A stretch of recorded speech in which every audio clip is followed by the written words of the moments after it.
Hello, welcome to Hatton Games. This is the next episode in the Counter-Strike Source gameplay and gun review series. In the previous episode we looked at the bullpup, so make sure you check that one out if you haven't done so already. Today though we are taking a look at the M249. It originates from Belgium and is commonly referred to as FN Mini-Me. It was introduced back in 1984 and has been used extensively by the United States Armed Forces. On an unarmoured enemy with no Kevlar or helmet equipped, the M249 does 137 damage for a headshot, 34 damage on the chest and arm, 42 damage on the stomach and 25 on the leg. Against an armoured opponent, the M249 does 110 damage for a headshot, 27 damage on the chest and arm, 34 damage on the stomach and 25 on the leg. As you can see, the M249 is capable of one-shot kills to the head on armoured opponents. This makes it a very powerful weapon and useful for getting those quick kills. The reload time on the M249 is very high. It takes 6 seconds to reload a full magazine. This is ridiculously long if an opponent is advancing on your position. Switching to your secondary is a much safer bet if you are under pressure. The M249 has a high fire rate of 600 rounds per minute. With it being a machine gun, you would expect this figure to be a bit higher.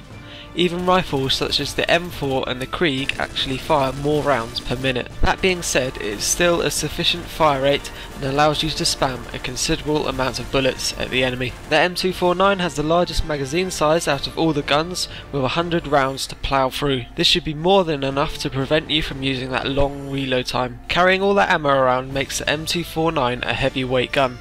It has a speed of 220 out of the default speed 250. This makes it slower than other weapons in the game, but the speed punishment is not too bad.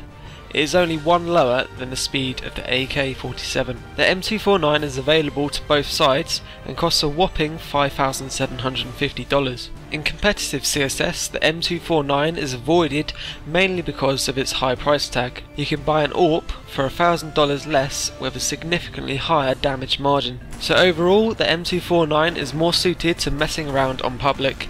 The long reload time makes you extremely vulnerable when out of ammo, but you shouldn't find yourself reloading that often with a magazine size of 100 rounds. The price of the weapon is ludicrously high. It's almost $6,000 to buy, and that's before you've got all your nades and armour. Unless you plan on mocking the enemy team in a match, then I wouldn't touch this gun with a barge pole for competitive games. So that's about it for this episode, guys. Stay tuned though, as the next weapon we have lined up is the MP5 submachine gun. As always, I have 2 more videos for you to check out. On the left we have the review on the Krieg, and on the right is our previous episode on the bullpup. Don't forget to follow me on Twitter, Facebook and Steam to receive instant updates when videos are uploaded and get instant access to public events. All links can be found in the description. See you next time.